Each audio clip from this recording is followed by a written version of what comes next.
എല്ലാവർക്കും നമസ്കാരം. Top ട്യൂഷന്റെ SSLC geography ക്ലാസ്സിലേക്ക് എല്ലാവർക്കും സ്വാഗതം. എല്ലാവരും ചായയൊക്കെ കുടിച്ച് ഉഷാറായിരിക്കുകയാണോ? നമ്മളിന്ന് പഠിക്കാൻ പോകുന്നത് വളരെ പ്രധാനപ്പെട്ടതും രസകരവുമായ ഒരു വിഷയമാണ്. നമ്മുടെ രാജ്യമായ ഇന്ത്യയുടെ സമ്പദ്വ്യവസ്ഥയെക്കുറിച്ചാണ് നമ്മളിന്ന് ചർച്ച ചെയ്യുന്നത്. പാഠത്തിന്റെ പേര് Indian economy growth and transformation എന്നാണ്.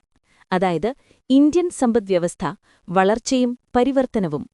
നമ്മുടെ ചുറ്റും നോക്കിയാൽ ഒരുപാട് സാമ്പത്തിക പ്രവർത്തനങ്ങൾ കാണാൻ സാധിക്കും, അല്ലേ? ആളുകൾ ജോലിക്കു പോകുന്നു, സാധനങ്ങൾ വാങ്ങുന്നു, വിൽക്കുന്നു, കൃഷി ചെയ്യുന്നു, ഫാക്ടറികൾ പ്രവർത്തിക്കുന്നു. ഇതെല്ലാം എന്തിനു വേണ്ടിയാണ്? എല്ലാവർക്കും നല്ലൊരു ജീവിതമുണ്ടാകണം, നല്ല വരുമാനം വേണം, നല്ല സൗകര്യങ്ങൾ വേണം. അതിനൊക്കെ വേണ്ടിയാണ് വ്യക്തികളും സ്ഥാപനങ്ങളും ഗവൺമെന്റും സാമ്പത്തിക പ്രവർത്തനങ്ങളിൽ ഏർപ്പെടുന്നത്. ഒരു രാജ്യത്തിന്റെ സാമ്പത്തിക വ്യവസ്ഥയുടെ പ്രധാന ലക്ഷ്യമെന്നത് അവിടുത്തെ ജനങ്ങൾക്ക് നല്ലൊരു ജീവിത സാഹചര്യം ഒരുക്കുക എന്നതാണ്. ഈ ലക്ഷ്യം നേടണമെങ്കിൽ സാമ്പത്തിക വളർച്ചയും സാമ്പത്തിക വികസനവും ഒരുപോലെ പ്രധാനമാണ്. ഈ രണ്ടു വാക്കുകളും കേൾക്കുമ്പോൾ ഒരുപോലെ തോന്നുമെങ്കിലും അവ തമ്മിൽ വ്യത്യാസമുണ്ട്. അതെന്താണെന്ന് നമുക്ക് വിശദമായി നോക്കാം. ആദ്യം നമുക്ക് എക്കണോമിക് ഗ്രോത്ത് അഥവാ സാമ്പത്തിക വളർച്ച എന്താണെന്ന് മനസ്സിലാക്കാം. ഒരു രാജ്യത്ത് ഒരു വർഷം ഉൽപ്പാദിപ്പിക്കുന്ന മൊത്തം സാധനങ്ങളുടെയും സേവനങ്ങളുടെയും പണമൂല്യത്തെയാണ് ഗ്രോസ് ഡൊമസ്റ്റിക് പ്രോഡക്റ്റ് അഥവാ GDP എന്ന് പറയുന്നത്. ഇത് നമ്മൾ മുൻപത്തെ ക്ലാസ്സിൽ പഠിച്ചിട്ടുണ്ട്, ഓർക്കുന്നുണ്ടോ? ഈ GDP കഴിഞ്ഞ വർഷത്തെ അപേക്ഷിച്ച് ഈ വർഷം എത്രത്തോളം വർദ്ധിച്ചുവെന്ന് നോക്കുന്നതിനെയാണ് സാമ്പത്തിക വളർച്ച എന്ന് പറയുന്നത്. അതായത് ഉൽപ്പാദനം കൂടുമ്പോൾ രാജ്യത്തിന്റെ വരുമാനം കൂടുന്നു. അപ്പോൾ രാജ്യം സാമ്പത്തികമായി വളരുന്നു. ഒരു ഗ്രാഫ് നോക്കിയാൽ നമുക്കിത് പെട്ടെന്ന് മനസ്സിലാകും. 2012 മുതൽ 2025 വരെയുള്ള ഇന്ത്യയുടെ GDP നോക്കൂ. അത് ഓരോ വർഷവും കൂടി വരുന്നതായി കാണുന്നില്ലേ? ഇതിനെയാണ് സാമ്പത്തിക വളർച്ച എന്ന് പറയുന്നത്. ഈ സാമ്പത്തിക വളർച്ച കൊണ്ട് രാജ്യത്തിന് എന്താണ് ഗുണം? രാജ്യത്തിന്റെ വരുമാനം കൂടുമ്പോൾ ജനങ്ങളുടെ ആവശ്യങ്ങൾ നിറവേറ്റാനുള്ള കഴിവും കൂടും. കൂടുതൽ തൊഴിലവസരങ്ങളുണ്ടാകും, ആളുകളുടെ വരുമാനം കൂടും. സാമ്പത്തിക വളർച്ച എങ്ങനെയാണ് അളക്കുന്നത്? അതിനാണ് എക്കണോമിക് ഗ്രോത്ത് റേറ്റ് അഥവാ സാമ്പത്തിക വളർച്ച നിരക്ക് നമ്മൾ കണക്കാക്കുന്നത്. കഴിഞ്ഞ വർഷത്തെ GDPയെ അപേക്ഷിച്ച് ഈ വർഷം GDPയിൽ എത്ര ശതമാനം വർധനമുണ്ടായി എന്നതാണ് വളർച്ചാ നിരക്ക്. ഈ വളർച്ചാ നിരക്ക് എല്ലാ വർഷവും ഒരുപോലെ ആയിരിക്കുമോ? ഇല്ല, അതിൽ ഏറ്റക്കുറച്ചിലുകളുണ്ടാകാം.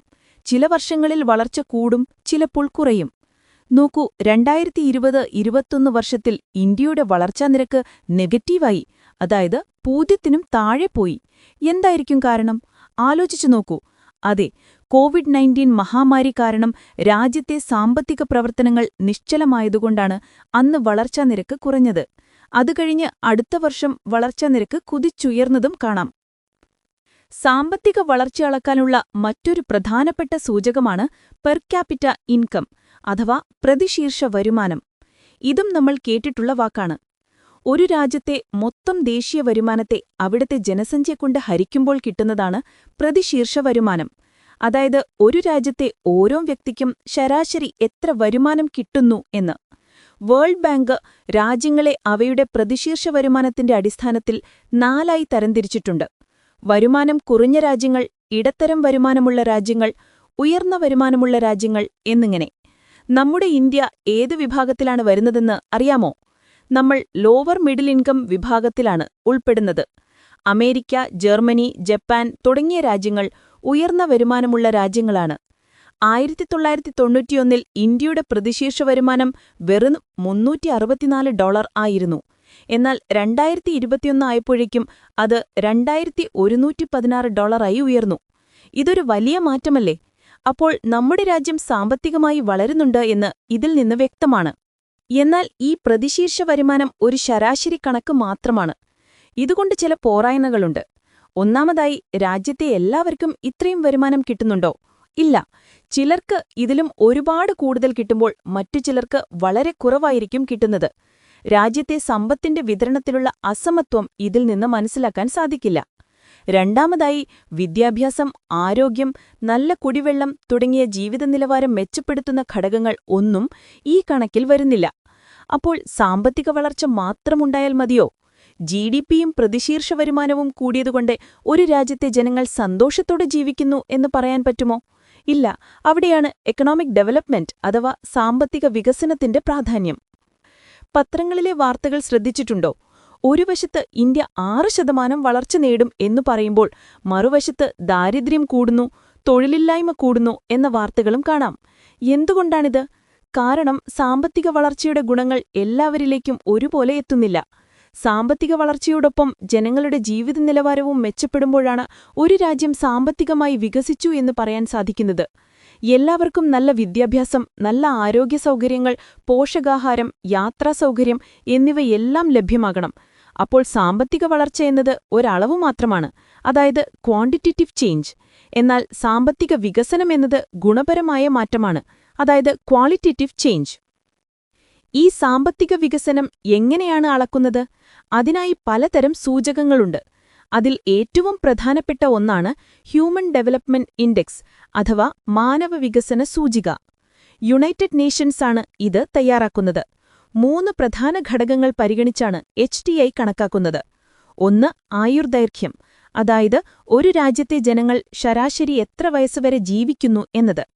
2. വിദ്യാഭ്യാസം, അതിൽ സാക്ഷരതാ നിരക്കും സ്കൂളിൽ ചേരുന്ന കുട്ടികളുടെ എണ്ണവും പരിഗണിക്കും. 3. പ്രതിശീർഷ വരുമാനം. ഈ 3 കാര്യങ്ങളുടെയും ശരാശരി എടുത്താണ് HDI കണക്കാക്കുന്നത്. ഇതിന്റെ മൂല്യം 0-നും 1-നും ഇടയിലായിരിക്കും. മൂല്യം 1-നോട് അടുക്കുംതോറും ആ രാജ്യം വികസനത്തിൽ മുന്നിലാണെന്നർത്ഥം. ഈ HDI മൂല്യത്തിന്റെ അടിസ്ഥാനത്തിൽ രാജ്യങ്ങളെ 4 ഗ്രൂപ്പുകളായി തിരിച്ചിട്ടുണ്ട്: low, medium, high, very high human development. 2023 report അനുസരിച്ച് 193 രാജ്യങ്ങളിൽ ഇന്ത്യയുടെ സ്ഥാനം 130 നമ്മൾ മീഡിയം ഹ്യൂമൻ ഡെവലപ്മെന്റ് എന്ന വിഭാഗത്തിലാണിപ്പോഴുമുള്ളത്. 1991 നമ്മുടെ HDI മൂല്യം വെറും 0.446 ആയിരുന്നു. എന്നാൽ 2021 ആയപ്പോഴേക്കും അത് 0.685 ആയി ഉയർന്നു. നമ്മൾ മെച്ചപ്പെടുന്നുണ്ട്, പക്ഷേ ഇനിയും ഒരുപാട് മുന്നോട്ടു പോകാനുണ്ട്. വിദ്യാഭ്യാസത്തിലും ആരോഗ്യത്തിലുമൊക്കെ കൂടുതൽ ശ്രദ്ധിച്ചാൽ മാത്രമേ നമുക്ക് ഹൈ ഹ്യൂമൻ ഡെവലപ്മെന്റ് എന്ന ലക്ഷ്യത്തിലെത്താൻ സാധിക്കൂ. മറ്റൊരു പ്രധാനപ്പെട്ട സൂചകമാണ് physical quality of life index. പ്രശസ്ത സാമ്പത്തിക ശാസ്ത്രജ്ഞനായ മോറിസ് ഡേവിഡ് മോറിസ് ആണ് ഇത് വികസിപ്പിച്ചത്. ഇതിലും 3 ഘടകങ്ങളാണുള്ളത്: അടിസ്ഥാന സാക്ഷരത, ശിശുമരണനിരക്ക്, ആയുർദൈർഘ്യം. ഇവിടെ വരുമാനം ഒരു ഘടകമായി പരിഗണിക്കുന്നില്ല എന്നതാണ് ഇതിന്റെയൊരു പ്രത്യേകത. ജനങ്ങളുടെ ജീവിത നിലവാരം മാത്രമാണിവിടെ നോക്കുന്നത് എന്നും പറയാം. ഇനി ഏറ്റവും പുതിയതും പ്രധാനപ്പെട്ടതുമായ ഒരു സൂചകമാണ് സസ്റ്റൈനബിൾ ഡെവലപ്മെന്റ് ഗോൾസ് ഇൻഡെക്സ്. സുസ്ഥിര വികസന ലക്ഷ്യങ്ങളെക്കുറിച്ച് നമ്മൾ കേട്ടിട്ടുണ്ട്. 2015 UN അംഗീകരിച്ച 17 ലക്ഷ്യങ്ങളാണിത്. ദാരിദ്ര്യ നിർമ്മാർജ്ജനം, വിശപ്പില്ലായ്മ, നല്ല ആരോഗ്യം, ഗുണമേന്മയുള്ള വിദ്യാഭ്യാസം, ലിംഗസമത്വം, ശുദ്ധജലം, പരിസ്ഥിതി സംരക്ഷണം എന്നിങ്ങനെ 17 ലക്ഷ്യങ്ങൾ. ഈ ലക്ഷ്യങ്ങൾ കൈവരിക്കുന്നതിൽ ഓരോ രാജ്യവും എത്രത്തോളം മുന്നേറിയെന്ന് വിലയിരുത്തുന്ന സൂചികയാണ് SDGI. ഇന്ത്യയിൽ നീതി ആയോഗ് ഓരോ സംസ്ഥാനങ്ങളുടെയും കേന്ദ്രഭരണ പ്രദേശങ്ങളുടെയും പ്രകടനം ഈ സൂചിക ഉപയോഗിച്ച് വിലയിരുത്താറുണ്ട്. ഇതൊരു സമഗ്രമായ വികസന സൂചികയാണ്, കാരണം ഇതിൽ സാമ്പത്തികവും സാമൂഹികവും പാരിസ്ഥിതിക ലക്ഷ്യങ്ങളുമൊക്കെ ഉൾപ്പെടുന്നു. ഓരോ ലക്ഷ്യത്തിനും 0 മുതൽ 100 വരെ സ്കോർ നൽകും. ഇതിന്റെ അടിസ്ഥാനത്തിൽ സംസ്ഥാനങ്ങളെ aspirant, performer, front runner, achiever എന്നിങ്ങനെ തരംതിരിക്കും. 2023-24 വർഷത്തെ റാങ്കിങ്ങിൽ ഏത് സംസ്ഥാനമാണ് 1-ാം സ്ഥാനത്തെ എന്നറിയാമോ? നമ്മുടെ സ്വന്തം കേരളമാണ്. കൂടെ തമിഴ്നാടും ഹിമാചൽ പ്രദേശുമൊക്കെയുണ്ട്. എന്തുകൊണ്ടാണ് കേരളം എപ്പോഴും ഈ വികസന സൂചികകളിൽ മുന്നിൽ നിൽക്കുന്നത്? അതാണ് കേരള മോഡൽ ഓഫ് ഡെവലപ്മെന്റ്. വിദ്യാഭ്യാസം, ആരോഗ്യം, സാമൂഹിക നീതി തുടങ്ങിയ മേഖലകളിൽ കേരളം വലിയ നേട്ടങ്ങൾ കൈവരിച്ചിട്ടുണ്ട്. ഉയർന്ന സാക്ഷരതാ നിരക്ക്, കുറഞ്ഞ ശിശുമരണ നിരക്ക്, ഉയർന്ന ആയുർദൈർഘ്യം എന്നിവയാണ് നമ്മുടെ പ്രത്യേകതകൾ. ഭൂപരിഷ്കരണം, സാർവത്രികമായ പൊതുവിദ്യാഭ്യാസ ആരോഗ്യ സംവിധാനങ്ങൾ, പൊതുവിതരണ സമ്പ്രദായം, സാമൂഹിക സുരക്ഷാ പദ്ധതികൾ, ജനകീയ പങ്കാളിത്തം എന്നിവയെല്ലാമാണ് ഈ നേട്ടങ്ങൾക്ക് പിന്നിൽ. ഈ ഇടത്തെയായി കേരള സർക്കാർ നവകേരള മിഷൻ എന്നൊരു പദ്ധതി തുടങ്ങിയിട്ടുണ്ട്. ആരോഗ്യം, അതായത് ആർദ്രം, ഭവനം, അതായത് ലൈഫ്, വിദ്യാഭ്യാസം, അതായത് വിദ്യാകിരണം, പരിസ്ഥിതി, അതായത് ഹരിത കേരളം എന്നീ 4 മേഖലകളിലെ പ്രശ്നങ്ങൾ പരിഹരിച്ച് ജനങ്ങളുടെ ജീവിത നിലവാരം മെച്ചപ്പെടുത്തുകയാണ് ഇതിന്റെ ലക്ഷ്യം. ഇപ്പോൾ നമ്മൾ സാമ്പത്തിക വളർച്ചയെക്കുറിച്ചും വികസനത്തെക്കുറിച്ചും വിശദമായി മനസ്സിലാക്കിയില്ലേ? ഇനി നമ്മൾ നോക്കാൻ പോകുന്നത് സ്വാതന്ത്ര്യം കിട്ടിയ ശേഷം ഇന്ത്യ ഈ വളർച്ചയും വികസനവും കൈവരിക്കാൻ വേണ്ടി സ്വീകരിച്ച തന്ത്രങ്ങളെക്കുറിച്ചാണ്. അതിലേറ്റവും പ്രധാനപ്പെട്ടതാണ് സാമ്പത്തിക ആസൂത്രണം അഥവാ എക്കണോമിക് പ്ലാനിംഗ്. ബ്രിട്ടീഷുകാർ പോയപ്പോൾ നമ്മുടെ സമ്പദ്വ്യവസ്ഥ ആകെ തകർന്ന അവസ്ഥയിലായിരുന്നു. അതിൽ നിന്ന് രാജ്യത്തെ കെട്ടിപ്പടുക്കാൻ നമ്മൾ മിക്സഡ് എക്കോണമി അഥവാ മിശ്ര സമ്പദ്വ്യവസ്ഥ എന്ന മാർഗമാണ് സ്വീകരിച്ചത്. അതായത് പൊതുമേഖലയും സ്വകാര്യമേഖലയും ഒരുമിച്ച് പ്രവർത്തിക്കുന്ന ഒരു സംവിധാനം. രാജ്യത്തുള്ള വിഭവങ്ങളെ എങ്ങനെ ഏറ്റവും നല്ല രീതിയിൽ ഉപയോഗിക്കാമെന്ന് മുൻകൂട്ടി തയ്യാറാക്കുന്നതിനെയാണ് ആസൂത്രണം എന്നു പറയുന്നത്. നമ്മുടെ പ്രഥമ പ്രധാനമന്ത്രി ജവഹർലാൽ നെഹ്റു പറഞ്ഞത്, രാജ്യത്തിന്റെ വൈവിധ്യമാർന്ന വിഭവങ്ങളെയും മനുഷ്യന്റെ കഴിവിനെയും ഏറ്റവും നല്ല രീതിയിൽ ഉപയോഗിക്കാനുള്ള ഒരു ശാസ്ത്രീയ മാർഗമാണ് ആസൂത്രണം എന്നാണ്. ഇന്ത്യയിൽ ആസൂത്രണത്തിന്റെ ചരിത്രം സ്വാതന്ത്ര്യത്തിനു മുൻപേ തുടങ്ങിയിരുന്നു. നമ്മൾ ആസൂത്രണ കമ്മീഷനെക്കുറിച്ചും പഞ്ചവത്സര പദ്ധതികളെക്കുറിച്ചും പറഞ്ഞു നിർത്തി, അല്ലേ? 1951 മുതൽ 2014 വരെ 12 പഞ്ചവത്സര പദ്ധതികളാണ് ഇന്ത്യയിൽ നടപ്പിലാക്കിയത്. ഓരോ പദ്ധതിക്കും ഓരോ പ്രധാന ലക്ഷ്യങ്ങളുണ്ടായിരുന്നു. ഒന്നാം പദ്ധതി കൃഷിക്കാണ് പ്രാധാന്യം നൽകിയത്, രണ്ടാം പദ്ധതി വ്യവസായങ്ങൾക്കും. ഇങ്ങനെ ഓരോ പദ്ധതിയും രാജ്യത്തിന്റെ വളർച്ചയിൽ വലിയ പങ്കുവഹിച്ചിട്ടുണ്ട്. 2014 വരെ ആസൂത്രണ കമ്മീഷനാണ് രാജ്യത്തിന്റെ വികസന പ്രവർത്തനങ്ങൾക്ക് നേതൃത്വം നൽകിയിരുന്നത്. എന്നാൽ ഇപ്പോൾ ആ സ്ഥാനത്ത് പുതിയൊരു സ്ഥാപനം വന്നു. അതിന്റെ പേരാണ് NITI Aayog, national institution for transforming India. 2015 ജനുവരി 1-നാണ് നീതി ആയോഗ് നിലവിൽ വന്നത്. പേര് സൂചിപ്പിക്കുന്നതുപോലെ ഇന്ത്യയെ പരിവർത്തനം ചെയ്യുക എന്നതാണിതിന്റെ ലക്ഷ്യം. ഇതിന്റെ ചെയർമാനും പ്രധാനമന്ത്രി തന്നെയാണ്. സംസ്ഥാനങ്ങളിലെ മുഖ്യമന്ത്രിമാരും ഇതിൽ അംഗങ്ങളാണ്. ഇത് ആസൂത്രണ കമ്മീഷനിൽ നിന്ന് കുറച്ചുകൂടി വ്യത്യസ്തമായാണ് പ്രവർത്തിക്കുന്നത്. നീതി ആയോഗിന്റെ പ്രധാന ലക്ഷ്യങ്ങൾ എന്തൊക്കെയാണെന്ന് നോക്കാം. ഇന്ത്യയുടെ വികസനത്തിന് ഒരു കാഴ്ചപ്പാടുണ്ടാക്കുക, സുസ്ഥിര വികസനം പ്രോത്സാഹിപ്പിക്കുക, പുതിയ ആശയങ്ങളിലൂടെയും സംരംഭങ്ങളിലൂടെയും സാമ്പത്തിക വളർച്ച നേടുക, അന്താരാഷ്ട്ര സഹകരണം ഉറപ്പാക്കുക എന്നിവയെല്ലാമാണ് പ്രധാന ലക്ഷ്യങ്ങൾ. 1950 മുതൽ 1990 വരെയുള്ള കാലഘട്ടത്തിൽ ഇന്ത്യയുടെ സാമ്പത്തിക പ്രവർത്തനങ്ങളിൽ ഗവൺമെന്റിന് വലിയ നിയന്ത്രണമുണ്ടായിരുന്നു. സ്വകാര്യ മേഖലയെ നിയന്ത്രിച്ചിരുന്നത് ലൈസൻസ്, പെർമിറ്റ്, ക്വാട്ട എന്നീ സംവിധാനങ്ങളിലൂടെയായിരുന്നു. ഒരു പുതിയ ബിസിനസ് തുടങ്ങണമെങ്കിൽ സർക്കാരിന്റെ ലൈസൻസ് വേണം, ഉൽപ്പാദിപ്പിക്കാൻ ക്വാട്ടയുണ്ട്, സാധനങ്ങൾ കൊണ്ടുപോകാൻ പെർമിറ്റ് വേണം. ഇതെല്ലാം ഒരുപാട് നിയന്ത്രണങ്ങൾക്ക് കാരണമായി. എന്നാൽ 1991-ൽ ഇന്ത്യൻ സമ്പദ്വ്യവസ്ഥയിൽ ഒരു വലിയ മാറ്റം വന്നു. അതാണ് പുത്തൻ സാമ്പത്തിക പരിഷ്കാരങ്ങൾ അഥവാ എക്കണോമിക് റിഫോംസ് ഓഫ് 1991. എന്തിനായിരുന്നു ഈ മാറ്റം? അതിന് പല കാരണങ്ങളുണ്ടായിരുന്നു. ഒന്നാമതായി, ഇന്ത്യ വലിയൊരു സാമ്പത്തിക പ്രതിസന്ധിയിലായിരുന്നു. സർക്കാരിന്റെ ചെലവ് വരുമാനത്തേക്കാൾ കൂടി, ഫിസ്ക്കൽ ഡെഫിസിറ്റ്, വിദേശ നാണ്യശേഖരം തീരെ കുറഞ്ഞു. രണ്ടാമതായി, പൊതുമേഖലാ സ്ഥാപനങ്ങൾ പലതും നഷ്ടത്തിലായിരുന്നു. മൂന്നാമതായി, ലോകവിപണിയിൽ വന്ന മാറ്റങ്ങൾ, പ്രത്യേകിച്ചും കിഴക്കൻ ഏഷ്യൻ രാജ്യങ്ങൾ നേടിയ വലിയ വ്യാവസായിക വളർച്ച. 1990-ലെ ഗൾഫ് യുദ്ധം കാരണം എണ്ണവില കൂടിയതും നമ്മുടെ പ്രതിസന്ധി കൂട്ടി. ഈ സാഹചര്യത്തിൽ വേൾഡ് ബാങ്ക്, IMF തുടങ്ങിയ അന്താരാഷ്ട്ര സ്ഥാപനങ്ങൾ ഇന്ത്യക്ക് വായ്പ നൽകാൻ ചില നിബന്ധനകൾ വിച്ചു. അതിന്റെയെല്ലാം ഫലമായാണ് നമ്മൾ പുതിയ സാമ്പത്തിക നയം സ്വീകരിച്ചത്. ഈ പരിഷ്കാരങ്ങളുടെ പ്രധാന ലക്ഷ്യങ്ങൾ എന്തായിരുന്നു? ഇന്ത്യൻ സമ്പദ്വ്യവസ്ഥയെ ലോക സമ്പദ്വ്യവസ്ഥയുമായി കൂട്ടിയിണക്കുക, സ്വകാര്യ മേഖലയുടെ നിയന്ത്രണങ്ങൾ എടുത്തുകളയുക, സർക്കാരിന്റെ ഇടപെടൽ കുറയ്ക്കുക, വിദേശ വ്യാപാരത്തിനുള്ള തടസ്സങ്ങൾ നീക്കുക. ഈ പുതിയ നയത്തെ ചുരുക്കത്തിൽ LPG എന്ന് പറയാറുണ്ട്. എന്താണ് ഈ LPG? ലിബറലൈസേഷൻ അഥവാ ഉദാരവൽക്കരണം, പ്രൈവറ്റൈസേഷൻ അഥവാ സ്വകാര്യവൽക്കരണം, ഗ്ലോബലൈസേഷൻ അഥവാ ആഗോളവൽക്കരണം. അതായത് LPQ എന്ന നിയന്ത്രണങ്ങളുടെ സ്ഥാനത്ത് LPG എന്ന സ്വാതന്ത്ര്യം വന്നു. നമുക്ക് ഓരോന്നായി നോക്കാം. ആദ്യം ലിബറലൈസേഷൻ അഥവാ ഉദാരവൽക്കരണം. സാമ്പത്തിക വളർച്ച ത്വരിതപ്പെടുത്തുന്നതിനായി വിവിധ മേഖലകളിലുണ്ടായിരുന്ന നിയന്ത്രണങ്ങൾ ലഘൂകരിക്കുന്ന നയമാണിത്. വ്യവസായം, സാമ്പത്തികം, നികുതി, വിദേശ നാണ്യം, വിദേശ വ്യാപാരം തുടങ്ങിയ എല്ലാ മേഖലകളിലും ഉദാരവൽക്കരണം നടപ്പിലാക്കി. അടുത്തതാണ് പ്രൈവറ്റൈസേഷൻ അഥവാ സ്വകാര്യവൽക്കരണം. പൊതുമേഖലയുടെ പങ്ക് കുറച്ച് സ്വകാര്യ മേഖലയ്ക്ക് കൂടുതൽ അവസരങ്ങൾ നൽകുന്ന പ്രക്രിയയാണിത്. ഇതിൽ ഏറ്റവും പ്രധാനപ്പെട്ട ഒന്നാണ് ഡിസ്ഇൻവെസ്റ്റ്മെന്റ് അഥവാ ഓഹരി വിറ്റഴിക്കൽ. അതായത് ഒരു പൊതുമേഖലാ സ്ഥാപനത്തിലുള്ള സർക്കാരിന്റെ മുതൽമുടക്ക് അഥവാ ഓഹരികൾ സ്വകാര്യ മേഖലയ്ക്ക് വിൽക്കുക. അവസാനത്തേതാണ് ഗ്ലോബലൈസേഷൻ അഥവാ ആഗോളവൽക്കരണം. ഇതൊരു നയമല്ല, മറിച്ച് ഉദാരവൽക്കരണത്തിന്റെയും സ്വകാര്യവൽക്കരണത്തിന്റെയും ഫലമായി ഉണ്ടാകുന്ന ഒരു പ്രതിഭാസമാണിത്. നോബേൽ സമ്മാന ജേതാവായ അമർത്യ സെൻ പറഞ്ഞത്, ആഗോളവൽക്കരണം ഒരു നയമല്ല, അതൊരു പ്രതിഭാസമാണെന്നാണ്. ഒരു രാജ്യത്തിന്റെ സമ്പദ്വ്യവസ്ഥയെ ആഗോള സമ്പദ്വ്യവസ്ഥയുമായി കൂട്ടിയിണക്കുന്ന പ്രക്രിയയാണിത്. ഇറക്കുമതി തീരുവകൾ കുറയ്ക്കും, വിദേശ നിക്ഷേപം പ്രോത്സാഹിപ്പിക്കും.